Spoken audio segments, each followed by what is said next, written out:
Alright, so today what I wanted to show you guys is what happens when we want to create a sheet metal part, but maybe we don't have the gauge thickness available to us from our gauge tables that we may want to use. So let's roll into that and see what we can do here. If you'll notice, I've got two sketches, and I'm just going to create a quick lofted bend. Now you'll notice we have the option to manually input whatever value we want for our sheet metal gauge, but there are times when it is beneficial for us to actually use a gauge table. Now in this case I'm going to pick a sample table, and you'll notice the range of gauges I have available go all the way from 3 to 18.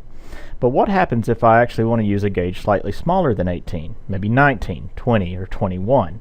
Well, if I want to, I do have the option to actually go in and edit the existing gauge tables inside SOLIDWORKS. So let's see how that looks. So let's find those gauge tables. If I simply go to Options, I can come in and actually find the file location where those gauge tables actually exist. Here you can see they're in my C drive, and there you can see the path. Now let's go ahead and pull that up and take a look at that. If you'll notice, the gauge tables are simply an Excel spreadsheet, so it's pretty quick and easy for us to come in and edit them. Let's go ahead and open up and see what that looks like. You'll notice here is our actual gauge table, and notice it does go from 3 to 18 gauge. But again, what happens if I want to expand that? Well, what I've done is I've gone ahead and created a quick Excel file that shows me what those extra gauges look like. So let's just do a quick copy and paste here into our new template.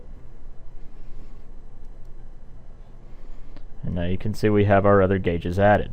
Now a quick save sets that up for us. So now let's come back to SOLIDWORKS and take a look at the gauges we have available. So if I enter my lofted bend command again, and now tell SOLIDWORKS I want to use a gauge table, select my table, and now you'll notice I have a wide range of gauges available. Now not only does it go to 18, but it continues on to 22 gauge. So let's go ahead and get that completed.